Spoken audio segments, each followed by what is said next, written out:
सन 2001 की सर्दियों में दिल्ली की सुबह आम दिनों जैसी ही थी।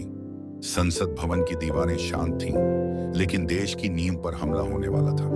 एक बड़ा आतंकी हमला जिसने पूरे देश को झकझोर दिया और खुफिया एजेंसियों को हिलाकर रख दिया। संसद पर हमले के बाद एक युवा लेकिन अनुभवी रॉ अधिकारी हिम्मत सिंह के कानों में यह हमला किसी सामान्य आतंकी हमले की तरह नहीं लगा। वह जानता था कि पर्दे के पीछे कोई और चेहरा है, कोई ऐसा जो अब तक अनछुआ है। जब हर एजेंसी इस केस को बंद मान चुकी थी, तब भी हिम्मत सिंह की आंखों में वह बेचैनी थी। उसका विश्लेषण कहता था कि हमले के पीछे इखलाक खान नामक एक नाम है, एक ऐसा आतंकवादी जो अब तक किसी भी रिकॉर्ड में नहीं आया। लेकिन हिम्मत की सोच एक अलग दिशा में थी, क्योंकि संसद पर हमला, उसका पैटर्न, हमलावरों की चालें और अंत में घटना स्थल पर उनके बलिदान का तरीका, यह सब एक गहरे प्लान का हिस्सा थे, एक मास्टरमाइंड के दिमाग की उपज। रॉ के अंदर उसकी बातों को सिरे से नकारा गया। जांच एजेंसी से जुड़े सभी लोग मानते थे कि संसद पर हमला करने वाले सभी आतंकवादी मौके पर ही मारे गए थे और केस बंद किया जा सकता था। लेकिन हिम्मत मानता था कि ये सिर्फ मोहरे थे, असली खिलाड़ी कहीं छिपा था।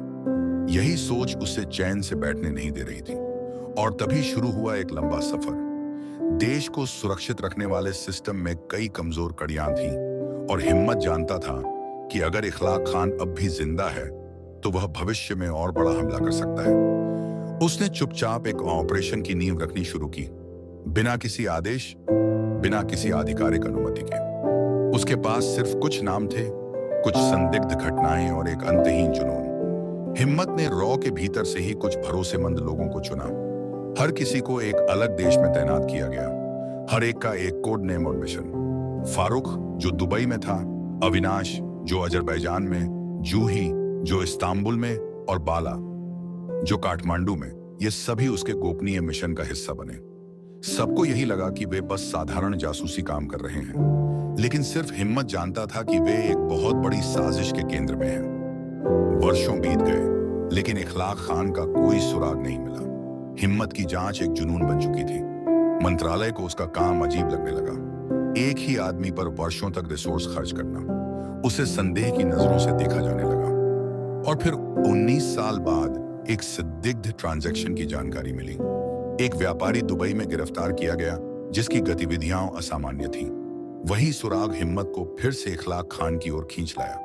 कुछ वित्तीय लिंक, फर्जी पहचाने और संदिग्ध पासपोर्ट, ये सब इखलाक के अस्तित्व की पुष्टि करते थे। हिम्मत के पुराने साथी फारूक ने दुबई से कुछ डिटेल्स भेजी। एक बैठक में शामिल लोगों में से एक का चेहरा कैमरे में कैद हो गया था। वह कोई आम आदमी नहीं था, आ गया मजाक आहिरा, बल्कि वही चेहरा था जिसे हिम्मत ने वर्षों पहले संसद हमले के संदिग्ध के रूप में पहचाना था। यह बात साबित करती थी कि इखलाक खान न केवल जिंदा था, बल्कि दुबई, अजरबैजान और टर्की में अपने नेटवर्क को फैला चुका था। हिम्मत की फाइल, जो मंत्रालय में सालों से एक धूल खाती दस्तावेज बनी थी, अब फिर से खोली गई। लेकिन इस बार यह फाइल एक केस नहीं, बल्कि एक युद्ध का नक्शा थी। उसके हर नोट, हर फोटो और हर स्पाई रिपोर्ट अब ताजा साबित हो रही थी। मंत्रालय ने एक इंटरनल इन्वेस्टिगेशन कमेटी बनाई, जिसमें 2 अधिकारियों को नियुक्त किया गया, सरोज और पुरोहित। उनका काम था यह पता लगाना कि हिम्मत सिंह ने पिछले 19 सालों में क्या किया, कितना खर्च किया और किन आधारों पर किया। पर यह पूछताछ अब एक स्पाई थ्रिलर में बदल चुकी थी। हिम्मत हर सवाल का जवाब ठोस और संयमित ढंग से दे रहा था। उसके पास सबूत थे, तर्क थे और एक साफ मकसद था, देश की सुरक्षा। हर उत्तर के साथ वह उन्हें एक नई परत में ले जा रहा था। एक नई दुनिया में, जहां इखलाक खान अब भी सक्रिय था। उधर फारूक दुबई में अपनी पहचान छुपाकर मिशन में लगा हुआ था। बाला नेपाल में किसी संदिग्ध ट्रांजैक्शन के पीछे लगा हुआ था। जूही ने टर्की में एक संदिग्ध पासपोर्ट रिंग का भंडाफोड़ किया। सब कुछ जुड़ रहा था। और यह साफ होता जा रहा था कि इखलाक खान अब किसी एक देश में नहीं, बल्कि एक बहुराष्ट्रीय आतंकवादी नेटवर्क का केंद्र बन चुका था। और इसी के साथ खुलता है कहानी का असली पन्ना, जहां खेल अब शुरू होता है। हिम्मत सिंह को अब जवाब नहीं देने, बल्कि अपने मिशन को अंजाम तक पहुंचाने का वक्त था। 19 वर्षों से एक ठंडी फाइल में दबा सच अब गर्म होने लगा था। हिम्मत सिंह की वर्षों की जासूसी और आकलन को अब वो स्वरूप मिलने लगा था जो पहले केवल उसकी कल्पना और विश्लेषण में था। लेकिन यह युद्ध अभी शुरू हुआ था। दुश्मन दिखाई नहीं दे रहा था, उसके हाथ लंबे थे और उसके पास समय भी था। दुबई में फारूक की उपस्थिति उस दुश्मन के सबसे करीब थी। वर्षों की मेहनत और भेष बदलने की कला ने उसे उस नेटवर्क में शामिल करवा दिया था जिसमें 1 लाख के लोग शामिल थे। लेकिन इस नेटवर्क में कोई खुला संवाद नहीं होता था। सब कुछ संकेतों में चलता था। नकली पासपोर्ट, हवाला के जरिए आने जाने वाले पैसे और रियल एस्टेट में लगे काले धन की परतें। इन्हीं के बीच फारूक ने पहला ठोस नाम पकड़ा, हाफिज अली। हाफिज अली जो दुबई में एक बड़ा कारोबारी था, लेकिन जिसका अतीत धुंधला और पासपोर्ट संदिग्ध था। फारूक ने जब इस आदमी के संपर्कों को ट्रेस किया तो उसमें से कुछ ट्रांसफर इस्तांबुल तक पहुंच रहे थे। वहीं दूसरी तरफ जूही की जानकारी ने एक नई परत खोली। इस्तांबुल में पकड़े गए कुछ लोगों के पास से मिले दस्तावेज उसी नेटवर्क से मेल खाते थे जिससे फारूक जुड़े हुए थे। जूही के लिए यह कोई सामान्य केस नहीं था। उसकी एजेंसी की ड्यूटी के साथ साथ वह जानती थी कि यह मिशन हिम्मत की आंखें और कान था। उसने कई सप्ताह तक उन दस्तावेजों को जांचा। सभी पासपोर्ट एक ही तरह के इंक से बनाए गए थे, एक ही ग्राफिक डिजाइन के साथ। इन दस्तावेजों में जिस फॉर्म की भाषा प्रयोग की गई थी वह इंगित करती थी कि बनाने वाला शख्स तुर्की का नहीं, आईशान से बहता नहीं, बल्कि मध्य एशिया का कोई पेशेवर था, शायद अजरबैजान या ताजिकिस्तान का। उधर बाला नेपाल में वर्षों से बिना किसी हलचल के एक साधारण एजेंट की तरह तैनात था, लेकिन उसकी आंखें हमेशा खोज में लगी रहती थीं। उसने काठमांडू के पुराने गलियारों में एक गुप्त ट्रांजैक्शन पकड़ा जो पाकिस्तान से नेपाल और फिर वहां से दुबई की ओर जा रहा था। यह वही लूप था जिसे हिम्मत कई सालों से समझाने की कोशिश कर रहा था। एक अंतर्राष्ट्रीय नेटवर्क जो सीमाओं से परे, धर्मों से परे सिर्फ आर्थिक और राजनीतिक युद्ध के लिए काम करता था। आरएव में अब भी बहुत से अधिकारी थे जो इस मिशन को व्यर्थ मानते थे। हिम्मत सिंह की लगातार पूछताछ हो रही थी। सरोज और पुरोहित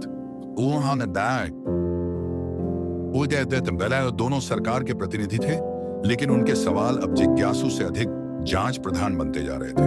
वे मानते थे कि हिम्मत ने पिछले 19 वर्षों में अपने अधिकारों से अधिक कार्य किया है, बिना किसी स्वीकृति के संसाधनों का उपयोग किया है और देश के संसाधनों का दुरुपयोग किया है।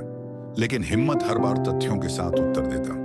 जब उनसे पूछा गया कि क्या उनके पास इस बात का प्रमाण है कि इखलाक खान जिंदा है, तो उन्होंने सामने कुछ तस्वीरें रखी। उन तस्वीरों में से एक वही थी जिसे फारूक ने दुबई के गुप्त सम्मेलन में लिया था।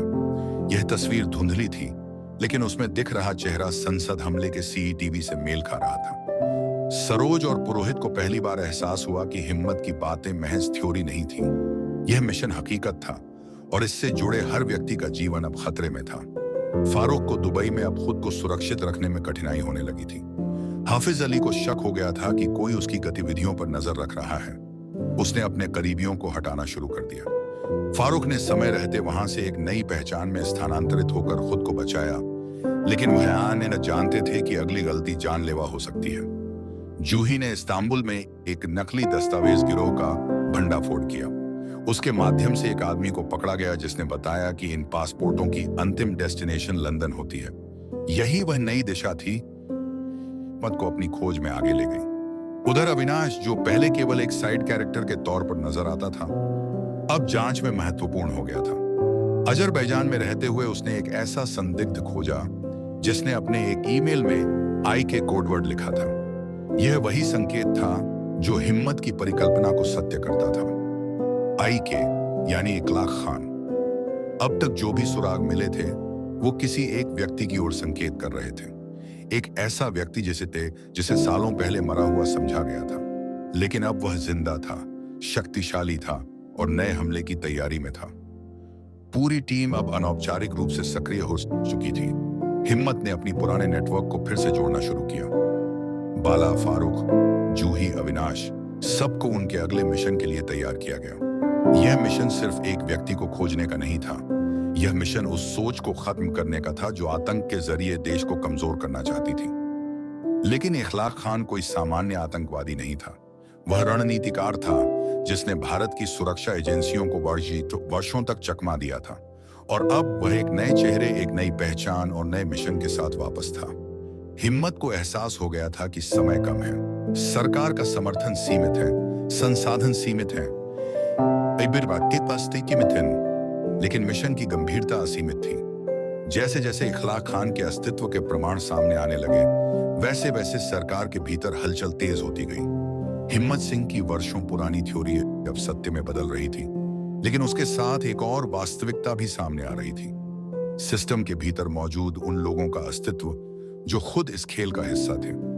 ये लोग वो थे जो ऊपरी तौर पर राष्ट्रभक्ति की भाषा बोलते थे, पढ़ने से मायने उठते थे, लेकिन गुप्त रूप से आतंक के व्यापार में हिस्सेदार थे।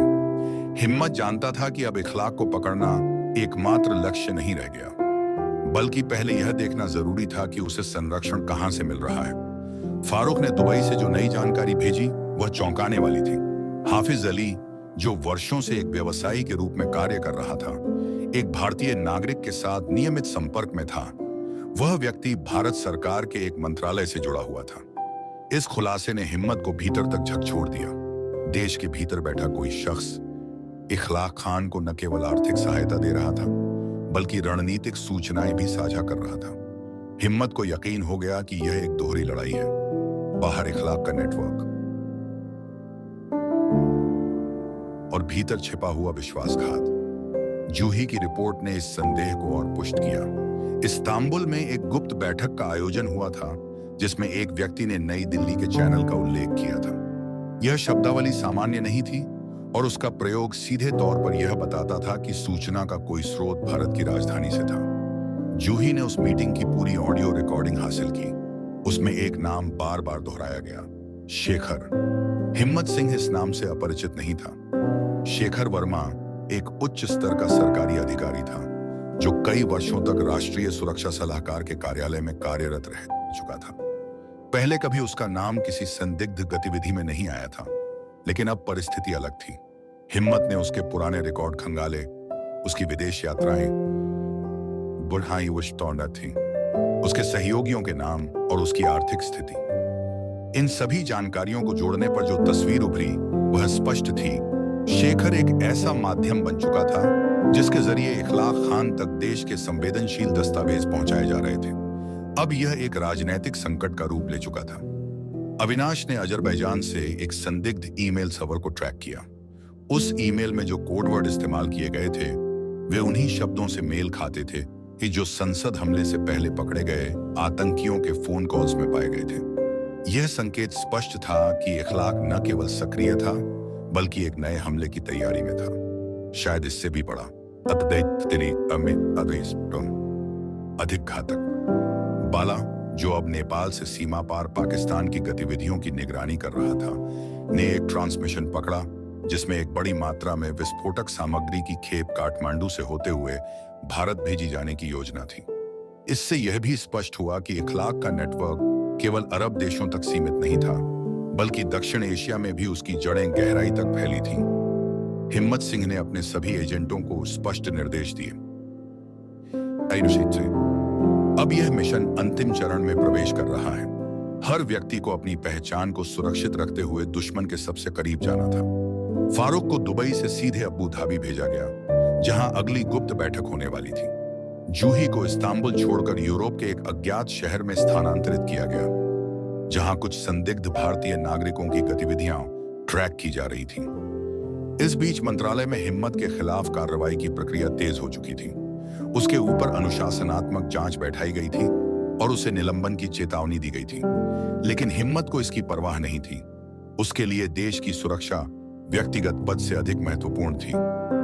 सरोज और पुरोहित, जो प्रारंभ में केवल पूछताछ करता थे, अब धीरे धीरे हिम्मत की सोच को समझने लगे थे। उनके सामने फैले तथ्यों और हिम्मत की व्याख्या ने उन्हें यह एहसास दिलाया कि देश की सुरक्षा के नाम पर जो सतही राजनीति चल रही थी वह वास्तव में कितनी खोखली थी। और तभी एक रात दुबई से एक समाचार आया, फारूक लापता था। हिम्मत के लिए यह निजी आघात था। फारूक जो वर्षों से उसका सबसे भरोसेमंद आदमी था, अचानक गायब हो गया। शक की सुई सीधी हाफिज अली की ओर गई, लेकिन कोई प्रत्यक्ष प्रमाण नहीं था। अगले दिन एक अनाम मेल हिम्मत को भेजा गया, तनख्वाही से दबा अंडे ही कर गया, जिसमें एक धमकी थी, तुम्हारे हर मोहरे पर हमारी नजर है, अगला निशाना बाला हो सकता है। यह मेल सबूत था कि इखलाक हिम्मत के हर कदम से अवगत था। इसका मतलब था कि कहीं ना कहीं टीम के भीतर या रॉ में कोई लीक कर रहा था। हिम्मत ने अब अपना पूरा ध्यान आंतरिक जांच पर केंद्रित किया। उसने उन सभी एजेंटों की गतिविधियां ट्रैक की जो पहले उसके साथ कार्य कर चुके थे। कुछ पुराने रिटायर्ड अधिकारियों को भी कॉल किए और सबसे अधिक ध्यान शेखर वर्मा पर केंद्रित किया। एक अज्ञात स्रोत से हिम्मत को जानकारी मिली कि शेखर ने 2001 के बाद पाकिस्तान के एक प्रमुख जासूसी अधिकारी से गुप्त रूप से संपर्क साधा था। इसके सबूत अभी तक किसी के पास नहीं थे, लेकिन यह जानकारी पर्याप्त थी यह सिद्ध करने के लिए कि शेखर भारत के भीतर इखलाक का सबसे बड़ा सहयोगी बन चुका था। अब मिशन में एक नई दिशा थी, इखलाक को पकड़ने से पहले शेखर को बेनकाब करना, क्योंकि जब तक भीतर का गद्दार सक्रिय था तब तक कोई भी ऑपरेशन सफल नहीं हो सकता था।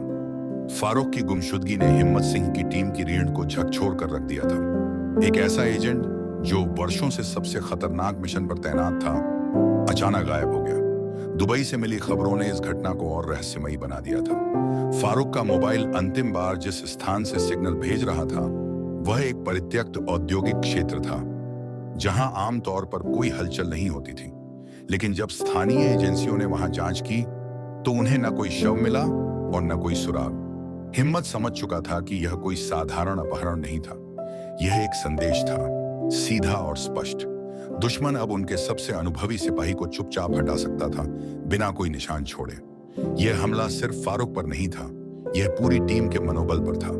लेकिन यही वह क्षण था जब हिम्मत ने यह तय कर लिया कि अब पीछे हटने का कोई विकल्प नहीं है। जूही ने यूरोप से जो नई जानकारी भेजी, उसने शेखर की भूमिका को और अधिक संदिग्ध बना दिया। एक बैंक ट्रांजैक्शन जिसमें गुप्त कोड के माध्यम से करोड़ों की राशि ट्रांसफर की गई थी, उसका स्रोत एक ऐसे ट्रस्ट से जुड़ा था जिसके ट्रस्टी बोर्ड में शेखर का नाम प्रमुख था। ट्रांजैक्शन की प्रकृति और रिसीवर के पते को देखकर यह स्पष्ट हुआ कि यह पैसा सीधे इखलाक के नेटवर्क तक पहुंचाया गया था।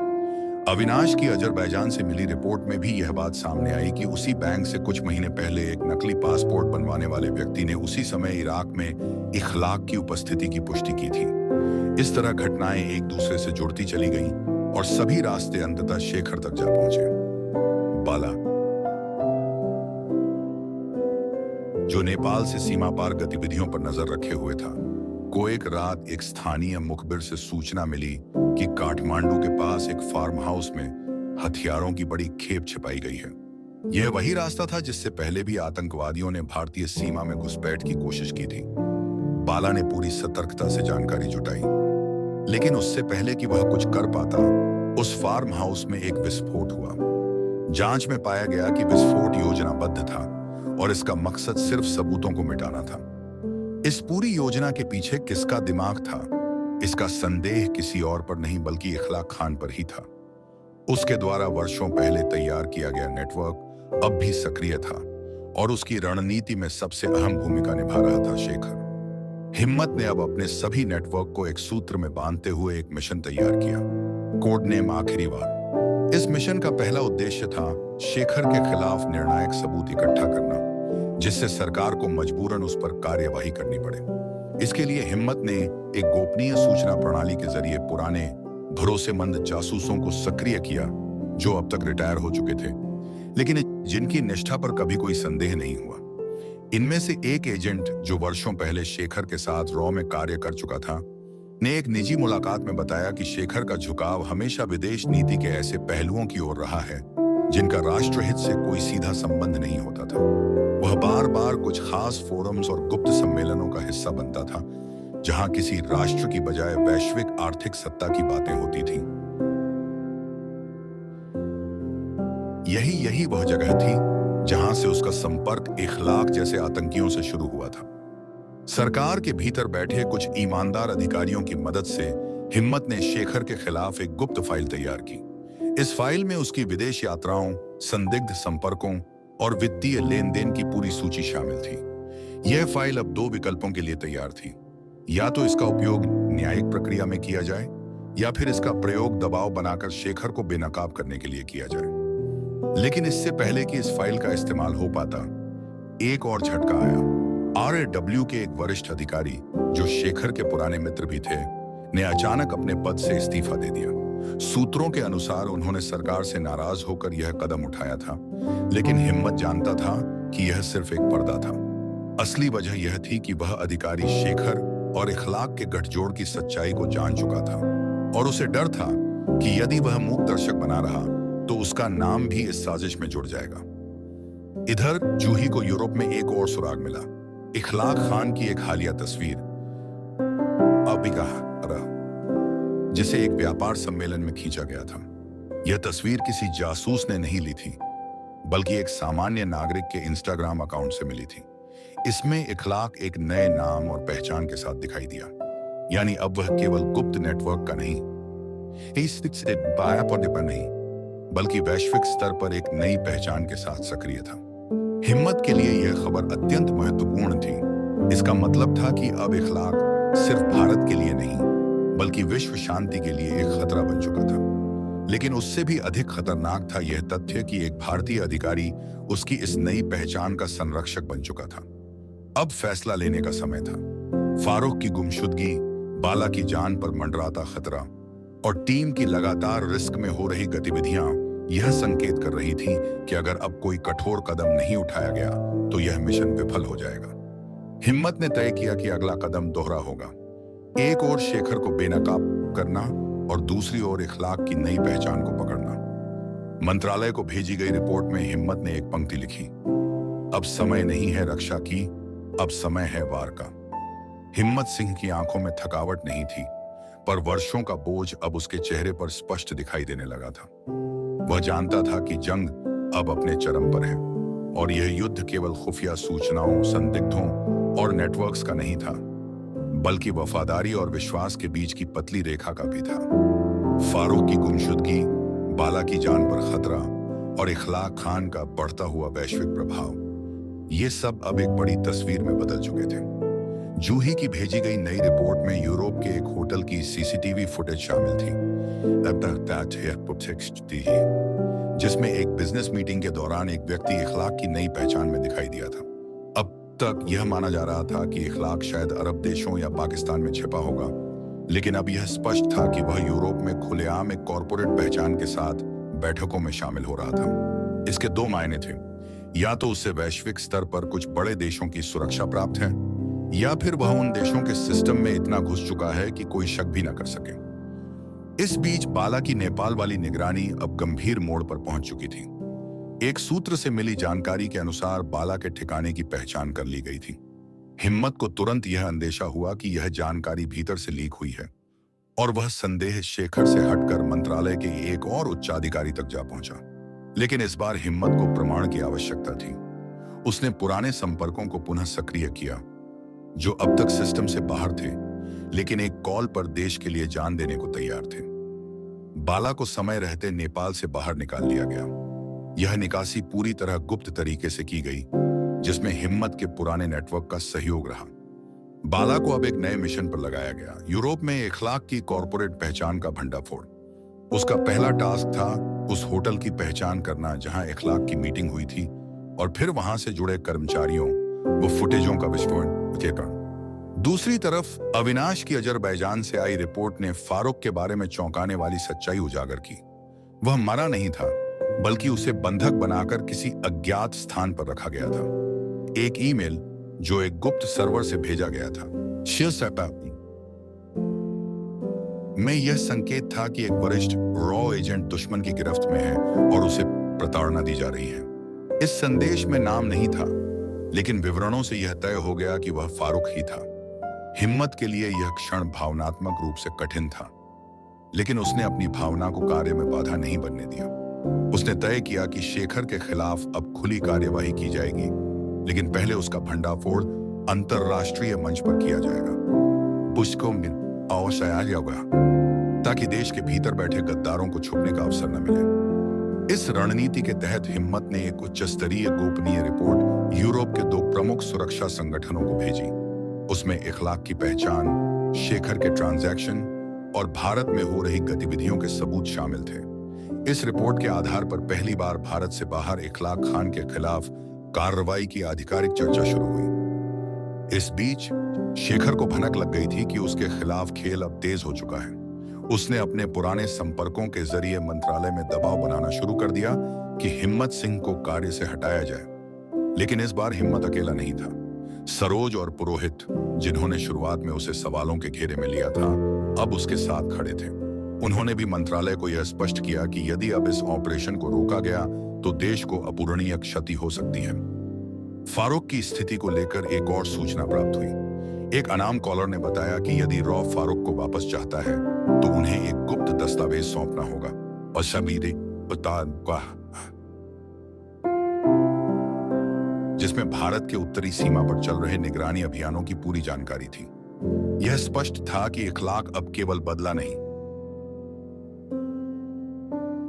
बल्कि रणनीतिक हमला चाहता था। वह भारत की खुफिया प्रणाली को जड़ से कमजोर करना चाहता था। हिम्मत ने प्रस्ताव ठुकरा दिया। उसने कहा कि एक एजेंट की कुर्बानी से देश की संप्रभुता का सौदा नहीं होगा, लेकिन उसने एक वैकल्पिक योजना पर काम शुरू किया, फारूक की लोकेशन ट्रैक करने की। यूरोप में इखलाक की बैठकों के पैटर्न को देखकर बाला और जूही ने एक जियो मैप तैयार किया, जिसमें प्रत्येक मीटिंग के समय और स्थानों को चिन्हित किया गया। उसी डेटा में एक बिंदु ऐसा था जो अन्य सभी स्थानों से अलग था, यूक्रेन और बेलारूस की सीमा के निकट एक परित्यक्त रिसोर्ट। हिम्मत को यकीन हो गया कि यही वह स्थान हो सकता है जहां फारूक को रखा गया है, लेकिन उस क्षेत्र में भारत की सीधी पहुंच नहीं थी। इसलिए उसने एक मित्र राष्ट्र की सहायता ली और वहां के गुप्त संपर्कों से जानकारी मंगवाई। जवाब में जो तस्वीरें आईं, उनमें एक व्यक्ति को हथकड़ी में बांधकर ले जाते हुए दिखाया गया था। चेहरा साफ नहीं था, लिखाएं पर पके, लेकिन कद काठी फारूक जैसी ही थी।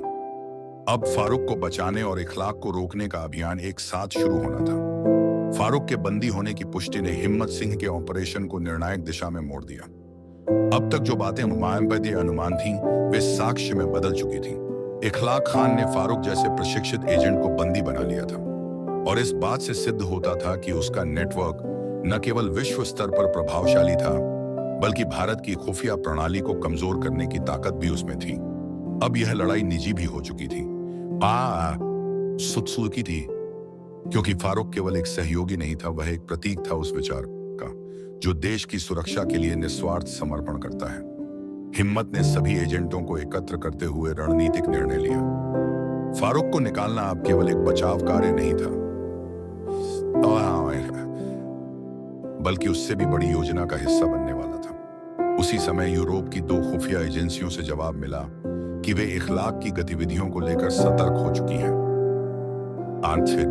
हैं और अब सहयोग को तैयार हैं। लेकिन उनकी एक शर्त थी, भारत को पहले शेखर को उसके सरकारी पद से हटाना होगा, ताकि वैश्विक स्तर पर इखलाक से संबंध रखने वालों की पहचान खुले रूप में हो सके। यह शर्त राजनीतिक रूप से विस्फोटक थी। शेखर का हटना एक बड़ा प्रशासनिक झटका होता, लेकिन हिम्मत जानता था कि यह आवश्यक है। सरोज और पुरोहित की रिपोर्ट, जो अब सरकार के सामने थी, उसमें शेखर के आर्थिक लेन देन, विदेशी यात्राओं और संदिग्ध गतिविधियों का पूरा लेखा जोखा था। प्रधानमंत्री कार्यालय को एक गोपनीय ब्रीफिंग दी गई, जिसमें हिम्मत ने साफ तौर पर कहा कि यदि शेखर को नहीं हटाया गया तो फारूक की जिंदगी और भारत की गुप्त सूचनाएं दोनों खतरे में हैं। सरकार ने भारी दबाव के बाद शेखर को लीव ऑफ ड्यूटी पर भेजने का निर्णय लिया। यह निर्णय भले ही कागज पर साधारण दिखता हो, लेकिन इसके पीछे एक गुप्त वारंट था जो RAV के कुछ उच्च अधिकारियों को सौंपा गया था, यह सुनिश्चित करने के लिए कि शेखर देश नहीं छोड़ सके। अब बाला और जूही की जिम्मेदारी थी इखलाक की उस कॉर्पोरेट पहचान तक पहुंचना जो विभिन्न नामों से यूरोप में सक्रिय थी। उन्होंने विभिन्न देशों की कंपनियों की रजिस्ट्रेशन डिटेल्स खंगालनी शुरू की। इन कंपनियों के निदेशक मंडलों में अज्ञात नाम थे, लेकिन इनके पीछे जो ईमेल पते और बैंकों के पते थे, वे एक ही कनेक्शन की ओर संकेत कर रहे थे, IK कॉर्प, IK यानी इखलाक खान। अब यह नाम फाइलों से बाहर निकलकर वास्तविकता में बदल चुका था। यूरोप के आर्थिक तंत्र में इखलाक एक वैध कारोबारी के रूप में घुस चुका था और वह अपनी आतंकी गतिविधियों के लिए इसी धन का उपयोग कर रहा था। हिम्मत ने यूरोप में रॉ के भरोसेमंद संपर्कों के माध्यम से एक मिशन लॉन्च किया, प्रोजेक्ट परछाई। इस मिशन का उद्देश्य था कि इखलाक के उस गुप्त रिसोर्ट पर हमला किया जाए जहां फारूक को बंधक बनाकर रखा गया था। लेकिन यह हमला पारंपरिक सैन्य ऑपरेशन की तरह नहीं होना था। इसमें कूटनीतिक संतुलन, डेटा युद्ध और तकनीकी निगरानी की भूमिका महत्वपूर्ण थी। बाला को उस मिशन का नेतृत्व सौंपा गया, जूही ने तकनीकी सपोर्ट का जिम्मा संभाला और अविनाश ने भूस्थानिक विश्लेषण किया। तीनों के साझा प्रयास से उस क्षेत्र की हर हरकत की निगरानी शुरू हो गई। इस बीच फारूक को प्रताड़ित करने की एक वीडियो क्लिप मिली, जो इखलाक के नेटवर्क द्वारा ही भेजी गई थी, एक मानसिक दबाव डालने के उद्देश्य से। लेकिन इसके ठीक विपरीत इस क्लिप ने हिम्मत की टीम के भीतर नई ऊर्जा भर दी। तय किया गया कि रिसोर्ट के अंदर मौजूद फारूक को बाहर निकालने के लिए एक डिस्ट्रैक्शन स्क्रिप्ट तैयार की जाएगी, जिसमें नकली साइबर अटैक के जरिए रिसोर्ट की संचार प्रणाली को कुछ मिनटों के लिए ठप किया जाएगा। वही समय होगा जब बाला और उसकी टीम फारूक को निकालने का प्रयास करेगी। ऑपरेशन की तैयारी पूरी हो चुकी थी। यूरोपीय एजेंसियों की सहमति के साथ उस क्षेत्र में अंतरराष्ट्रीय निगरानी भी बढ़ा दी गई थी। लेकिन इस बीच एक और खतरा सामने आया। शेखर गायब हो गया। वह हाउस अरेस्ट में था, लेकिन रात के अंधेरे में उसे किसी ने निकाल लिया। यह साफ था कि भारत की प्रणाली में अब भी इखलाक का कोई आदमी सक्रिय था जो शेखर को निकालने में सफल रहा। इस घटना से यह प्रमाणित हो गया कि खेल अब खुले तौर पर भारत के भीतर तक फैल चुका है। हिम्मत को यकीन हो गया कि अगला हमला भारत में ही कहीं होने वाला है, और यह हमला सैन्य नहीं बल्कि राजनीतिक या साइबर आतंक के रूप में होगा। उसकी सोच सही साबित हुई।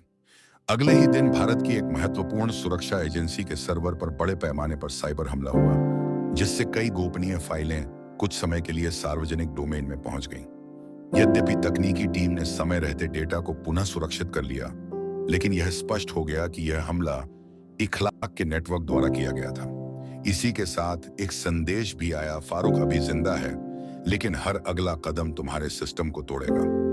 हिम्मत ने अब निर्णय लिया कि ऑपरेशन परछाई को पूर्व निर्धारित समय से पहले शुरू किया जाएगा। उसने अपनी टीम को अंतिम निर्देश भेजे, कोई भावुकता नहीं, कोई हिचक नहीं, केवल मिशन।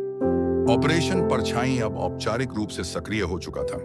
हिम्मत सिंह और उसकी टीम ने महीनों की योजना, निगरानी और सूचनाओं के विश्लेषण के बाद यह निष्कर्ष निकाला था कि इखलाक खान के नेटवर्क की रीढ़ उसका वही गुप्त रिसोर्ट था जहां फारूक को बंधक बनाकर रखा गया था। यह रिसोर्ट सिर्फ एक भौगोलिक ठिकाना नहीं था, बल्कि एक डेटा हब भी था, जहां इखलाक के नेटवर्क की साइबर प्रणाली का नियंत्रण रहता था। उसी जगह से दुनिया भर के आतंकी फंड ट्रांसफर होते थे और वहीं से भारत पर किए गए साइबर हमलों का संचालन होता था।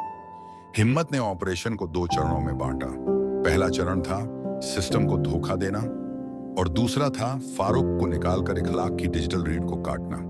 इसके लिए यूरोप की एक साइबर सुरक्षा यूनिट ने समर्थन दिया, जिन्होंने इखलाक के सर्वर में एक वर्चुअल मिरर स्थापित कर दिया। इसका उद्देश्य था कि इखलाक को लगे कि सिस्टम सामान्य है, जबकि वास्तव में उसके हर एक क्लिक को रॉ की टीम ट्रैक कर रही थी।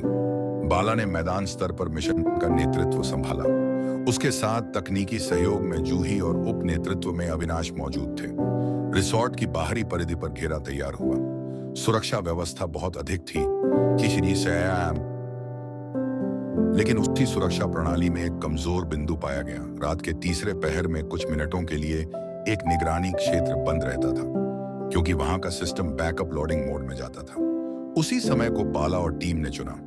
जैसे ही तय समय आया, यूरोपीय यूनिट ने इखलाक के सर्वर पर साइलेंट स्ट्राइक किया और निगरानी कैमरों को कुछ मिनट के लिए जाम कर दिया। इन पलों में बाला ने रिसोर्ट की उत्तर दिशा से प्रवेश किया और वहां के भूमिगत सुरंग के रास्ते फारूक तक पहुंचा। फारूक अत्यंत दुर्बल स्थिति में था, लेकिन वह जीवित था। उसे तुरंत चिकित्सा सहायता दी गई और सुरक्षित निकासी के लिए वैकल्पिक मार्ग पर ले जाया गया। इस ऑपरेशन की सफलता सिर्फ एक एजेंट की वापसी नहीं थी, बल्कि एक बड़ी सूचना की प्राप्ति भी थी। फारूक ने रेस्क्यू के तुरंत बाद इखलाक की आगामी योजना साझा की। भारत में एक स्लीपर सेल को सक्रिय कर दिया गया था, जिसका उद्देश्य था दिल्ली, मुंबई और हैदराबाद में एक साथ बड़े पैमाने पर डिजिटल हमला करना। इन हमलों के जरिए भारत की संप्रभुता, शेयर बाजार और पद और रेलवे जैसे महत्वपूर्ण संस्थानों को ठप किया जाना था। हिम्मत ने इस सूचना को मिलते ही भारत सरकार और राष्ट्रीय साइबर सुरक्षा प्रकोष्ठ को भेजा। उसी के आधार पर अगले 72 घंटों में भारत की सभी केंद्रीय एजेंसियों को अलर्ट कर दिया गया। डाटा सेंटरों की सुरक्षा बाहरी बढ़ा दी गई और स्लीपर सेल्स को ट्रैक करने के लिए गुप्त निगरानी शुरू हो गई। इस बीच शेखर की अनुपस्थिति ने एक नया संकट उत्पन्न कर दिया था। उसके पास देश के कई महत्वपूर्ण खुफिया दस्तावेजों की प्रतिलिपियां थीं और आरएवाई की यह आशंका अब पुष्टि में बदलने लगी कि वह शायद उन दस्तावेजों को इखलाक को सौंप चुका था। लेकिन तभी एक चौंकाने वाली जानकारी सामने आई। शेखर अब इखलाक से भी अलग होकर किसी और गुट से जुड़ चुका था, जिसका उद्देश्य था भारत के भीतर राजनीतिक अस्थिरता फैलाना। शेखर की इस नई भूमिका ने हिम्मत को मजबूर किया कि इखलाक को अब और ढील न दी जाए। उसने यूरोप की सुरक्षा एजेंसियों से अनुरोध किया कि आई के कॉर्प के सभी फाइनेंशियल लिंक फ्रीज किए जाएं और उसके प्रमुख निदेशकों को पूछताछ के लिए हिरासत में लिया जाए। एक हफ्ते के भीतर इखलाक का फाइनेंशियल नेटवर्क टूटने लगा। इखलाक, जो वर्षों से अंधकार में बैठकर भारत को कमजोर करने की योजनाएं बना रहा था, पहली बार खुले मैदान में खिंचाया। उसने एक एनक्रिप्टेड संदेश भेजा, तुमने मुझे छेड़ा है, अब मैं तुम्हारे देश के मूल को काटूंगा। हिम्मत को यह संदेश मिला तो उसने अपनी रिपोर्ट में बस एक पंक्ति लिखी, अब कोई छाया नहीं बचेगी, हर परछाई जलानी होगी। टीम को अब एक ही उद्देश्य दिया गया, इखलाक की गिरफ्तारी नहीं, उसका खात्मा। रॉ में एक विशेष मीटिंग के बाद अब यह तय किया जा चुका था कि इखलाक खान को केवल ढूंढकर गिरफ्तार करना पर्याप्त नहीं है।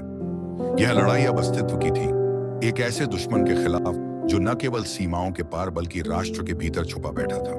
फारूक की जुबानी मिले विवरणों ने देश की सुरक्षा व्यवस्था को झकझोर कर रख दिया था। जिन नेटवर्क्स को विदेशी खतरा समझा जा रहा था, उनके संचालनकर्ता अब भारत के ही नागरिक, कारोबारी और राजनेता बन चुके थे। इखलाक खान द्वारा भारत में बनाए गए स्लीपर सेल्स अब पूर्ण सक्रियता की स्थिति में आ चुके थे। इनका उद्देश्य बम विस्फोट या शूटआउट नहीं था, बल्कि आधुनिक युग के सबसे घातक हथियार डिजिटल आतंकवाद का प्रयोग करके भारत के आधारभूत ढांचे को ध्वस्त करना था। उनकी प्राथमिक योजनाओं में रेलवे की सिग्नल प्रणाली, राष्ट्रीय शेयर बाजार के सर्वर, सर्वर और राजधानी के बिजली ग्रिड को एक साथ क्रैश करना शामिल था। बाला, जूही और अविनाश अब भारतीय धरती पर लौट आए थे। उन्हें अब भारत के भीतर ही उन स्लीपर एजेंट्स को पकड़ना था जिनके निर्देश सीधे इखलाक से आ रहे थे। यह कार्य आसान नहीं था, क्योंकि इन एजेंट्स के पास कोई आपराधिक रिकॉर्ड नहीं था और उनकी पहचान पूरी तरह सामान्य लगती थी। लेकिन उनकी डिजिटल गतिविधियां, उनके बैंक खातों और वर्चुअल ट्रैफिक से जुड़ी कुछ कड़ियां अब धीरे धीरे सामने आने लगी।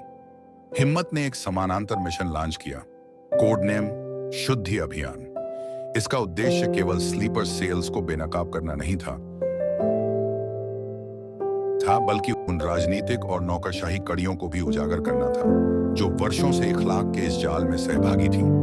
पहले चरण में उन 10 नागरिकों की पहचान हुई जो प्रत्यक्ष रूप से इखलाक के धन और दिशा निर्देश पर कार्य कर रहे थे। ये सभी उच्च शिक्षित, प्रतिष्ठित और सामाजिक रूप से प्रभावशाली व्यक्ति थे। कोई पत्रकार, कोई उद्योगपति, कोई एनजीओ प्रमुख। सरकार को सौंपे गए रिपोर्ट में यह स्पष्ट रूप से लिखा गया कि यदि इन लोगों के विरुद्ध त्वरित कार्यवाही नहीं हुई तो अगली बार दिल्ली के सरकारी संस्थान से लेकर देश के टॉप बैंक तक सभी डाउन हो सकते हैं। इस रिपोर्ट पर कार्रवाई करते हुए सरकार ने इन सभी संदिग्धों पर निगरानी बैठा दी, लेकिन गिरफ्तारी को लेकर कानूनी अड़चनें आने लगी। इसी बीच शेखर की गतिविधियों से एक और बड़ी साजिश का खुलासा हुआ। वह अब किसी तीसरे गुट का हिस्सा था, एक ऐसा संगठन जो भारत में आंतरिक असंतोष फैलाने का लक्ष्य रखता था। इस गुट की रणनीति स्पष्ट थी, डिजिटल अटैक के साथ साथ सोशल मीडिया पर अफवाहों, फेक न्यूज और सांप्रदायिक नफरत के जरिए जनता के विश्वास को तोड़ना। उनका लक्ष्य भारत में सरकारों को गिराना नहीं, बल्कि पूरे राष्ट्र के ताने बाने को बिखेरना था। इखलाक इस संगठन का केवल एक चेहरा था। उसके पीछे एक बड़ी आर्थिक शक्ति थी जो मल्टीनेशनल कंपनियों की आड़ में आतंक और अराजकता को आर्थिक ईंधन देती थी। इस नेटवर्क को केवल सैन्य कार्रवाई से समाप्त नहीं किया जा सकता था, यह एक मानसिक और तकनीकी युद्ध था। हिम्मत ने इस लड़ाई को समझते हुए एक दूसरी परत पर काम शुरू किया। उन्होंने देश के कुछ सबसे कुशल युवा तकनीकी विशेषज्ञों को गुप्त रूप से जोड़ा। इन युवाओं को विशेष रूप से ट्रेनिंग दी गई कि कैसे स्लीपर सेल्स के डिजिटल कमांड ट्रेस किए जाएं, कैसे सोशल मीडिया की झूठी अफवाहों को रियल टाइम में ट्रैक और ब्लॉक किया जाए और कैसे डेटा प्रोटेक्शन की नई प्रणाली स्थापित की जाए। रॉ के भीतर कुछ अधिकारियों ने इस मिशन को जोखिम भरा माना। उनका मानना था कि जब तक इखलाक की गिरफ्तारी नहीं होती, यह युद्ध कभी नहीं रुकेगा। लेकिन हिम्मत का दृष्टिकोण अलग था। वह जानता था कि एक इखलाक को मार देना आसान है, लेकिन उस विचारधारा को समाप्त करना कठिन है जो एक नहीं अनेक इखलाक पैदा कर सकती है। फारूक, जो अब धीरे धीरे ठीक हो रहा था, उसने भी कुछ महत्वपूर्ण जानकारी साझा की। उसके अनुसार इखलाक अब भारत के पूर्वोत्तर हिस्सों में कुछ नए गुप्त संपर्क स्थापित कर रहा था, खासकर सीमा से लगे ऐसे गांवों में जहां सुरक्षा एजेंसियों की पकड़ कमजोर होती है। वहां से डिजिटल कनेक्शन स्थापित किए जा रहे थे जो भारत में घुसपैठ और डेटा चोरी की नई राहें खोल रहे थे। अब शुद्धि अभियान का दायरा बढ़ाया गया। पूर्वोत्तर, बंगाल, असम और नेपाल सीमा पर नए गुप्त मिशन सक्रिय किए गए। बाला और जूही ने स्थानीय एजेंसियों के साथ समन्वय स्थापित कर उस नेटवर्क को धीरे धीरे तोड़ना शुरू किया। हर गिरफ्तार स्लीपर एजेंट से एक नई कड़ी सामने आती जो इखलाक के नेटवर्क को जटिल लेकिन समझने योग्य बनाती। इसी क्रम में पहली बार भारत सरकार को सार्वजनिक रूप से यह स्वीकार करना पड़ा कि देश के भीतर एक संगठित डिजिटल साजिश चलाई जा रही है जो वैश्विक स्तर से निर्देशित है। हिम्मत सिंह ने संसद की सुरक्षा समिति को जो अंतिम ब्रीफिंग दी, उसमें यह निष्कर्ष शामिल था: अगर हम केवल चिह्नित दुश्मनों पर वार करते रहेंगे और उन अंधेरे रास्तों को नजरअंदाज करेंगे जहां से वे आते हैं, तो यह लड़ाई कभी खत्म नहीं होगी। अब हमें उन्हें वहीं रोकना होगा जहां वह सोच पैदा होती है। RAB के मुख्यालय में अब शुद्धि अभियान का अंतिम चरण शुरू किया जा चुका था। इखलाक खान के डिजिटल नेटवर्क के अधिकांश चैनल अब या तो निष्क्रिय हो चुके थे या निगरानी में थे, लेकिन वह अंतिम हमला अब भी शेष था, जिसे फारूक ने कोड ब्लैक के रूप में परिभाषित किया था। यह एक ऐसा साइबर अटैक था जो एक साथ भारत की 6 राष्ट्रीय प्रणालियों को ठप कर सकता था: बिजली, जल, रेलवे, बैंकिंग, सिविल एविएशन और डिजिटल पहचान प्रणाली। इखलाक की योजना यह थी कि भारत की जनता को सरकार, सिस्टम और व्यवस्था से ऐसा तोड़ दिया जाए कि अविश्वास और अराजकता पनपे। यह युद्ध बंदूक और बारूद का नहीं बल्कि डेटा, अफवाह और भय का था, और इखलाक अपने मिशन के अंतिम चरण में था। हिम्मत सिंह और उसकी टीम के पास समय सीमित था। भारत सरकार के सामने स्थिति स्पष्ट रखी गई: यदि इखलाक का कोड ब्लैक सक्रिय हुआ तो देश की पूरी डिजिटल रीढ़ एक झटके में धराशायी हो सकती है। लेकिन इसका जवाब भी तैयार किया गया था। रॉक के तकनीकी विंग द्वारा शून्य आक्रमण नामक ऑपरेशन विकसित किया गया। यह एक रिवर्स स्ट्राइक योजना थी जो इखलाक के सिस्टम में मौजूद एक पुराने कीलॉगर वायरस को सक्रिय कर उससे ही उसका डेटा उलटा वापस खींच सकता था। यह वायरस फारूक ने इखलाक की कैद में रहते हुए चुपचाप सर्वर में प्लांट किया था। यह ऑपरेशन एक समयबद्ध काउंटडाउन के साथ जुड़ा था। यदि तय समय में रिवर्स कोड एक्टिवेट नहीं हुआ तो वायरस खुद ही निष्क्रिय हो जाता। बाला और जूही ने उस अंतिम IP ट्रेसिंग में सफलता पाई जिससे इखलाक के वर्तमान स्थान का संकेत मिला। वह इस बार भारत में ही था, एक गुप्त बंदरगाह शहर में, जहां से वह अंतिम डिजिटल ऑर्डर देने वाला था। इसके लिए उसने भारत के भीतर एक सुरक्षित नेटवर्क स्थापित किया था जिसमें देशी एजेंटों की भागीदारी थी। इन्हीं एजेंटों में से एक, जिसका नाम शुरू से संदिग्ध सूची में था, अब सीधे इखलाक के पास पहुंच चुका था। यह एजेंट पहले एक वरिष्ठ डेटा सलाहकार था जिसे कई वर्षों तक राष्ट्रीय डेटा सिक्योरिटी से जुड़े प्रोजेक्ट्स का नेतृत्व मिलता था। उसकी भूमिका अब एक कनेक्टर की थी, भारत के सर्वर से इखलाक के मुख्य सर्वर को जोड़ने की। हिम्मत सिंह ने उसी समय अंतिम आदेश जारी किया: उसे रोकना है किसी भी कीमत पर। फारूक जो अब लगभग स्वस्थ हो चुका था, इस अंतिम मिशन का हिस्सा बना। उसका दिमाग अब भी इखलाक की साइकोलॉजी को सबसे बेहतर समझता था। उसने ही भविष्यवाणी की कि इखलाक कोड ब्लैक को दोपहर 2 बजे के आसपास सक्रिय करेगा। क्योंकि वही समय भारत के 4 मुख्य सर्वर में दैनिक बैकअप रिफ्रेश का होता है, जब सुरक्षा कवच कुछ सेकंड्स के लिए कमजोर हो जाता है। हिम्मत की टीम ने शून्य आक्रमण को उसी क्षण लॉन्च करने का निर्णय लिया, लेकिन तकनीकी टीम को एक और खतरे की आशंका थी। यदि इखलाक को कोड ब्लैक के समय यह आभास हो गया कि सिस्टम में वायरस है, तो वह खुद सिस्टम को फॉर्मेट कर सकता है और अपना सर्वर उड़ा सकता है। इसलिए निर्णय लिया गया कि रिवर्स स्ट्राइक चुपचाप बिना अलर्ट के की जाएगी। तकनीकी विशेषज्ञों ने इखलाक के सर्वर की सभी कमजोरियों को सूचीबद्ध कर लिया था। जैसे ही इखलाक का एजेंट भारतीय सर्वर से उसका लिंक जोड़ता, उसी समय वायरस सक्रिय होता और सारा डेटा उलटकर RW की प्रणाली में चला आता। इस पूरी योजना को एक ट्रिगर कोड से जोड़ा गया, जिसे केवल फारूक ही जानता था। दोपहर 1:58 पर सिस्टम से कनेक्ट करने का पहला प्रयास हुआ। जूही और अविनाश, जो निगरानी पर थे, ने कनेक्शन को सत्यापित किया। जैसे ही भारतीय सर्वर से आउटबाउंड रिक्वेस्ट इखलाक के सर्वर तक पहुंची, फारूक ने ट्रिगर कोड डाल दिया। 0.006 सेकंड के भीतर शून्य आक्रमण शुरू हुआ। इखलाक को पहले कुछ सेकंड्स तक कुछ भी असामान्य नहीं लगा, लेकिन फिर उसकी स्क्रीन पर डेटा मिररिंग शुरू हुई। उसका अपना सर्वर उसकी आंखों के सामने उसकी ही गोपनीय सूचनाएं रॉ के सर्वर में फीड कर रहा था। उसने तुरंत फॉर्मेटिंग शुरू करने की कोशिश की,